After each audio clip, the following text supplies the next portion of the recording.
हर बार UPSC का जब result आता है तो आपके सामने लगातार आंकड़े दिखाई देते हैं कि अब की बार हिंदी मीडियम के इतने कैंडिडेट हैं, इंग्लिश मीडियम का हमेशा से ही दबदबा रहा है और वो है भी 90%, 85%। और अब की बार आपने ये भी ज़्यादा देखा कि कहीं ना कहीं जो फेक आईएएस ऑफिसर बनने की जो चाह है वो भी लगातार कैंडिडेट्स में बढ़ती जा रही है, कि लगातार इसके बारे में कि हाँ ये रैंक मेरा है, ये रैंक मेरा है, जबकि उस कैंडिडेट ने उस एग्जाम के सारे प्रोसेस पूरे भी नहीं किए और ये प्रत्येक कैंडिडेट को पता है। और आपके सामने इस तरह दिखाया जा रहा है कि वो कैंडिडेट बिल्कुल इस तबके से आते हैं कि जहां पर उनका जो पालन पोषण है वो बहुत ही मुश्किल ढंग से हुआ है, लेकिन आप अगर उसकी सच्चाई को जानेंगे तो जो 980, 970 जो भी सिलेक्टेड कैंडिडेट हैं उसमें से केवल 50, मैक्सिमम 50 कैंडिडेट ऐसे होंगे जो बिल्कुल लोअर ग्रेड से होंगे। बाकी आप 900 प्लस कैंडिडेट ऐसे ढूंढेंगे या ऐसे मिलेंगे आपको 900 प्लस। इसका अर्थ यह है कि वो हायर एजुकेशन से होंगे, मतलब वो जेएनयू से, दिल्ली यूनिवर्सिटी से, जो टॉप यूनिवर्सिटी है, आईआईटी, एम्स, वो करने के बाद वो यहां पर आईएएस के लिए क्वालिफाई हुए, मतलब आईएएस सिलेक्ट हुए। और सब आईएएस भी नहीं है।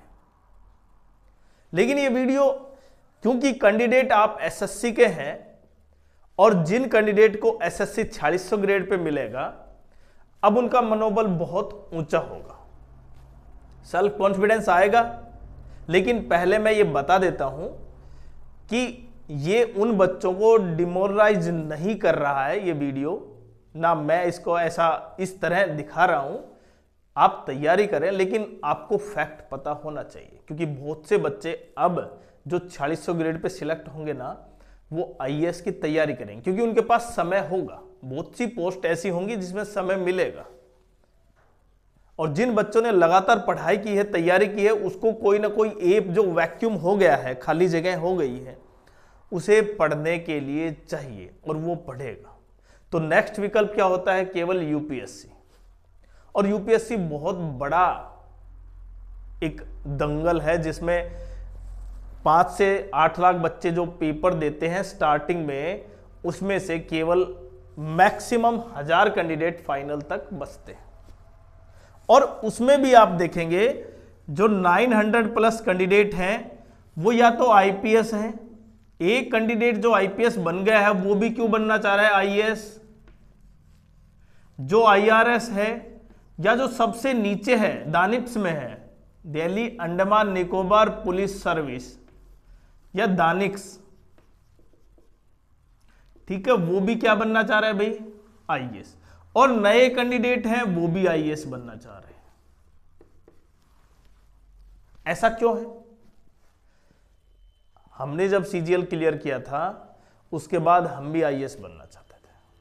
हमने भी तैयारी की, 5 साल 5 अटेम्प्ट दिए, प्री क्वालिफाइड नहीं हो पाया। तो इसका अर्थ ये नहीं है कि आपसे भी नहीं होगा, बिल्कुल गलत, आप भी कर सकते हैं। लेकिन आप पहले इसकी सच्चाई को जानें। जो 900 कैंडिडेट हैं उनका बैकग्राउंड बहुत जबरदस्त है। जो 120 कैंडिडेट है ना टॉपर, वो बहुत टॉप यूनिवर्सिटी में, टॉप आईआईटी, टॉप एम्स में पढ़े हुए हैं, जो पहले से ही मेडिकल है, मेडिकल फील्ड में डॉक्टर हैं, वो वापस किस में आ रहे हैं? आईएएस में। कारण क्या है? कि रुतबा, सोशल स्ट्रक्चर इस तरह बन चुका है कि प्रत्येक कैंडिडेट चाहता है कि उस लाइन में ना खड़ा रह जाए। जैसे आप सीजीएल क्लियर भी कर लेते हैं, तब आप पर जाकर जब आप ऑफिस में जाते हैं तो आपको पता चलता है कि आपसे ऊपर एक गजेटेड ऑफिसर और है, तब आपको महसूस होता है कि हाँ नेक्स्ट स्टेप मेरा ये है। और उसका एंट्री किससे है भाई? यूपीएससी से है। तो फिर आप भी उसके लिए बहुत उतावले हो जाते हैं यूपीएससी के तरीके, क्योंकि एक बहुत बड़ा क्या है, ये उस तरह है जैसे मारीच की जो स्थिति थी, वो रावण की बजाय वो किससे मरना चाहेगा? राम की बजाय, मतलब पेपर तो मेरा पास नहीं हो रहा। बहुत से कैंडिडेट, तब देखें आज की बात नहीं है ये, जब हम 2010 में स्टार्टिंग में जब CSAT नहीं आया था, उससे पहले सब्जेक्ट का पेपर होता था, एक आपका जीके का, जीएस का, और दूसरा सब्जेक्ट का पेपर होता था। बच्चे इतने पारंगे थे सब्जेक्ट में, उनको लाइन तक ही आती, क्योंकि सब्जेक्ट का पेपर है वो बच्चे निकाल देंगे सब्जेक्ट से।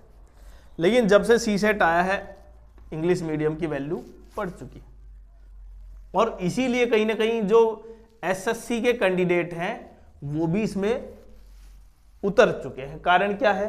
क्योंकि CSAT वही रीजनिंग, मैथ, वही आपके लिए बाकी जिस तरह से बच्चों ने तैयारी की है वो सारा के सारे इसमें है, इंग्लिश है। तो वो कैंडिडेट जो ये सोच रहे हैं कि इसके बाद मैं अब IPS या IAS या इनकी तैयारी करूं, तो सबसे पहले आपको अपने अंदर झांकना होगा कि आप कितने लायक हैं।